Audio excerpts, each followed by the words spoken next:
kehidupan berproses. Nuh yang baru turun dari perahu, dari bahtera, anak katekisasi, kemarin saya kasih tugas untuk cek berapa lebarnya itu, berapa besarnya itu bahteranya Bu. Ada yang hafal di dalam kepala, bukan di luar kepala. Berapa besarnya? Panjangnya 150 meter. Kalau dia kita hitungan hasta 300 hasta. Lebarnya 25 meter. Jadi kira-kira 1/4 hektar tambah 1/8 hektar kalau hitungan tanah. Tingginya 15 meter. Kalau dibanding dengan kapal sekarang mungkin banyak kapal sekarang yang lebih besar dari ini. Kapal-kapal sekarang. Dia baru turun dari perahu, dari bahteranya. Ini 100 tahun sebuah syukuran atau bukan syukuran seharusnya. Nah, tertawai orang selama 100 tahun. Coba kita pikirkan, kita ini dulu turun dari bahtera. Ini syukuran atau bukan? Bapak Ibu coba kita bayangkan turun dari perahu, hanya tinggal dia dan istrinya dan 3 anaknya tambah 3 menantunya. Semua temannya, semua tempat tinggalnya, semua segala sesuatu hilang. Hilang. Mungkin besarnya kemarin tahun lalu ya, karena lamanya Nuh di bahtera itu kurang lebih setahun. Kalau baca kitab, umurnya sekian waktu dia naik, dan waktu turun umurnya bertambah 1 tahun. Berarti dia di atas bahtera 1 tahun. 1 tahun terlunta-lunta di atas air. Tidak ada panen, tidak ada tanam-tanam. Ya puji Tuhan, ternak ada dengan sendirinya, karena termasuk binatang liar ada di atas bahtera. Turun. Sekarang pengucapan syukur itu apa? Nuh pengucapan syukur itu apa? Dia membuat pesta lalu memberi persembahan. Persembahan syukur. Persembahan syukur itu apa?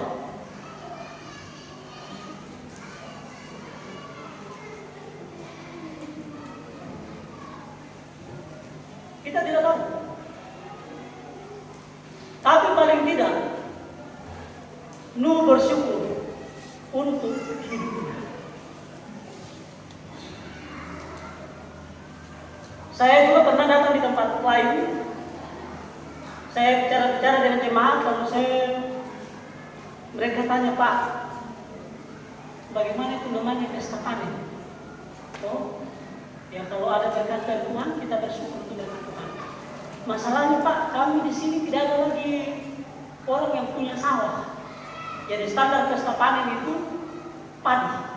Karena tidak ada lagi padi, tidak ada pesta panen. Dalam hidup mereka, kalau saya bilang begini, kita tidak bersyukur untuk hidup kita, kita tidak bersyukur untuk hidup kita, kalau begitu Pak Pendeta, meskipun tidak ada panen padi, kita bolehlah syukuran tahunan. Dan mulai waktu itu mereka setiap tahun adakan acara yang disebut syukuran tahunan. Kalau dulu di Gemini, karena saya pernah lewat di Gemini, 2,5 tahun saya di pemohon di Sulawesi Utara. Mereka bukan pesta panen sekali setahun. Mereka pesta panen, ditambah lagi bahwa mereka punya ada 1 bulan yang mereka sebut sebagai bulan persembahan syukur. Bulan pengucapan syukur. Ini sebuah gebrakan yang mungkin kita perlu hayati sebagai orang BTN. Saya mau katakan begini, nyatakanlah perbuatan kasih apa yang besar. Berapa besar Tuhan mengasihi kita? Berapa besar? Sebesar perahunya Nuh. Sangat besar. Ada Sebuah puisi yang saya pernah baca. Ada orang bertanya kepada Tuhannya, Tuhan, ini dalam puisi ya, Tuhan, seberapa besar kasih-Mu bagiku? Tuhan hanya merentangkan tangan dan menjawab, sebesar ini. Lalu Tuhan itu mati. Kita mungkin bersyukur untuk pesta panen. Tapi sudahkah kita bersyukur untuk hidup kita yang telah dituai bagi kemuliaan Tuhan? Banyak orang gagal di pesta panen. Mohon maaf ya, saya katakan begini. Gagalnya di mana? Acara pesta panen yang meriah. Tapi setelah pesta panen, mohon maaf, panitia majelis akan teriak di mana-mana. Kurang di sini, kurang di sini, kurang di sini. Acaranya jelek, acaranya tidak bagus.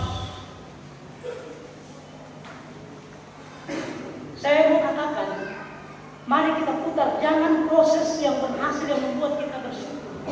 Tapi mari kita jadikan syukur yang membuat proses berjalan dengan baik. Ada seorang ayah, anaknya masih kecil. Bapaknya kasih tugas 2 nomor. Oke, anak ini kerja 2 nomor. Pak, selesai. Bapaknya periksa. Yang satu salah, yang satu tidak sepenuhnya benar. Nilainya, mohon maaf Bapak Ibu Guru, nilainya berapa?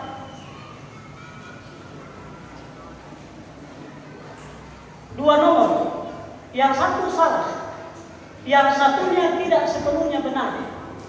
Bapak Ibu Guru, tolong kasih nilai, berapa nilainya? Berapa?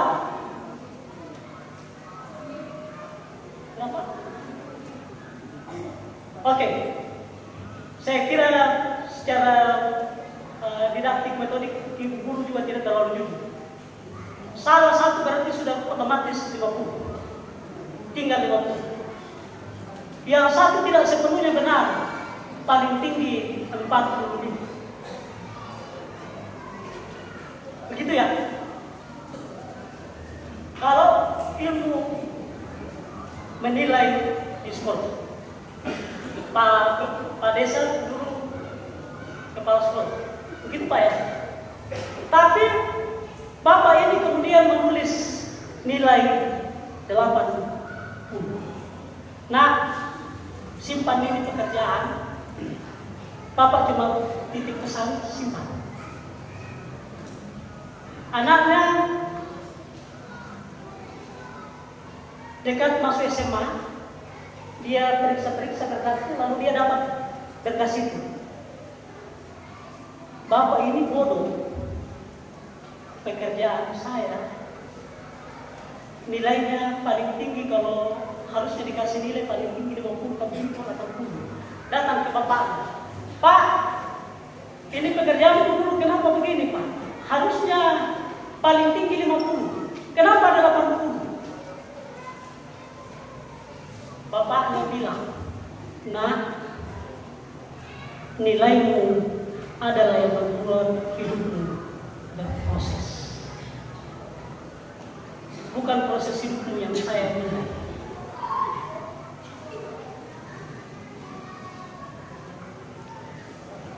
Banyak di antara anak-anak kita sampai sekarang dia tidak berproses bagus. Mengapa? Memang nilainya kita kasih jelek. Kalau pendeta dicap sebagai pendeta yang bagus, saya kira meskipun dia bertahan 1 periode di jemaat, tapi dia tidak akan pernah berproses dengan baik di jemaat.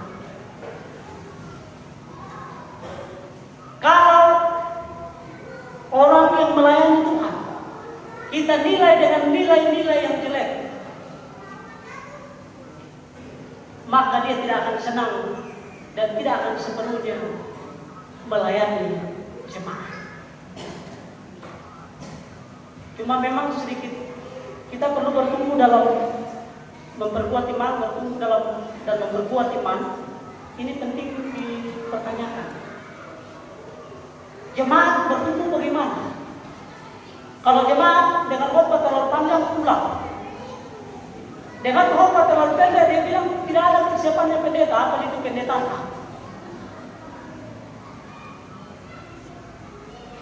Masuk ke yang mana? Ke pendek atau berpanjang? Oke, puji Tuhan. Saya sudah terlalu lama berkhotbah ya. Saya sudah terlalu lama berkhotbah ya. Oke. Saya mau katakan begini. Yang membuat segala sesuatu berproses bagus itu adalah pengucapan syukur. Bukan hasil yang bagus yang membuat kita bersyukur. Itu juga tidak salah. Kalau misalnya kepala sekolah di sekolah selalu bilang kamu ini bernilai mengajar bagus, gurunya mungkin akan menulis, Pak, saya mau guru saja. Jemaat kita sudah bertumbuh atau belum?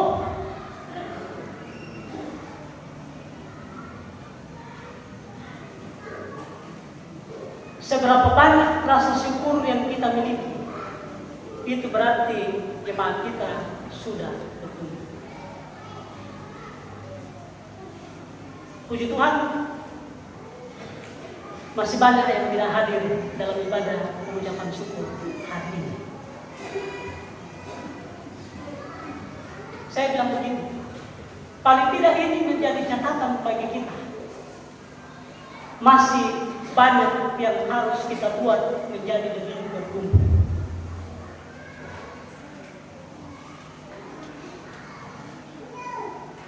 Masih banyak yang harus kita kerjakan sebagai jemaat yang sudah berulang tahun ke-38. Saya membaca sedikit tulisan dan saya ragu, tapi puji Tuhan di GTM belum ada. Banyak gereja yang di dunia ini sekarang. Ada gereja yang beralih fungsi menjadi restoran, ada banyak gereja yang beralih fungsi menjadi tempat karaoke. Mengapa? Iman orang di dalam jemaat itu hilang. Tidak ada lagi yang di gereja. Gedung mau diapakan? Gedungnya besar. Tidak ada gunanya. Mengapa? Hilang rasa syukur dalam kehidupan orang-orang terhadap kasih Tuhan. Apa yang kasih hilang? Apa yang kasih hilang? Satu di antara yang kasih hilang rasa syukur jemaat adalah sistem berjemaat.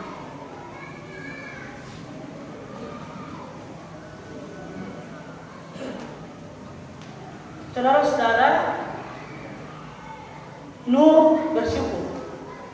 Ini kita pulang dan kita akan renungi kira-kira Nuh bersyukur itu apa? Baru turun dari perahu, hanya tinggal dia. Kalau lagu sekolah minggu yang saya pelajari dulu hanya tinggal 8 orang, Nuh dan istrinya, 3 anaknya dan 3 menantunya, tinggal 8 orang yang selamat. Nuh bersyukur itu apa? Kita pulang dan kita renungi. Tapi yang penting bagi kita, ingatlah perkara ini. Tuhan bilang manusia ini cenderung jahat dalam artinya sejak kecil. Ya, bukan saya yang bilang ya, Alkitab yang bilang manusia itu cenderung hatinya jahat. Dia cenderung menghukum orang. Dia cenderung menilai orang jelek.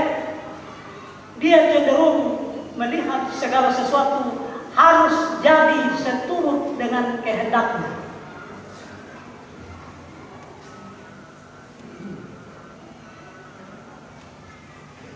Saya sedikit perlu mendengar istilah yang kalau saya dengar mungkin perlu kita pertimbangkan kata-kata itu ya. Maka kau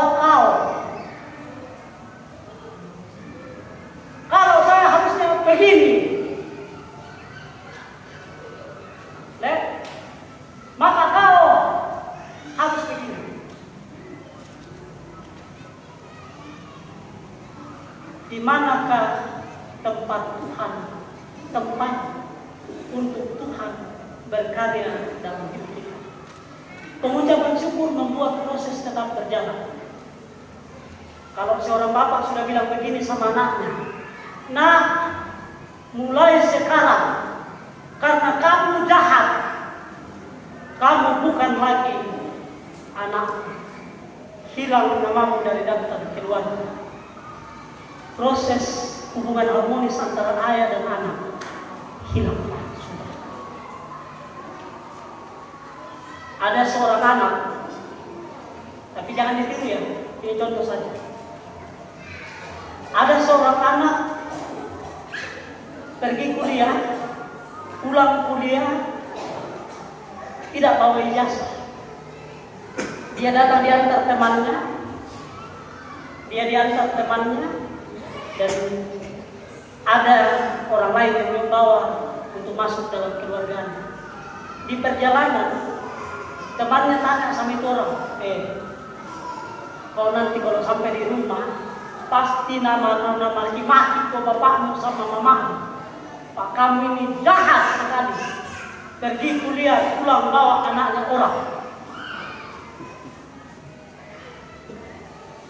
Teman itu cuma bilang begini, "Saya yakin saya sampai di rumah tidak akan dimarahi.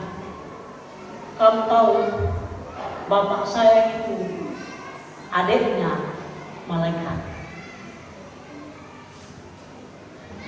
Setelah sampai di rumah,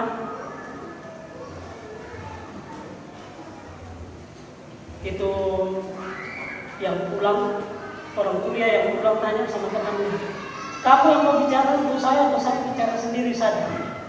Dia bilang itu temannya, "Supaya kau sedikit terhindar dari marah-marah, saya yang bantu bicara. Kalau ini teman pulang, ijazahnya lain. Ijazahnya ijazah hidup. Pergi kuliah, pulang ijazah hidup." Lalu dia bicara, dan puji Tuhan bapaknya, dia bilang begini, "Nah, tidak apa-apa. Tidak apa-apa. Kuliah dan tidak memikirkan setelah kita urus yang satu ini. Yang ini harus diurus dengan baik. Kita, urusan baik pun seringkali caranya jelek, hancur. Orang, urusan yang jelek pun bisa dibuat menjadi baik. Pengucapan syukur atas hidup kita itu yang membuat proses berjalan. Tidak salah pesta panen, tapi jangan hidupmu terfokus nanti mengucap syukur kalau ada panen. Tuhan Yesus memberkati. Amin.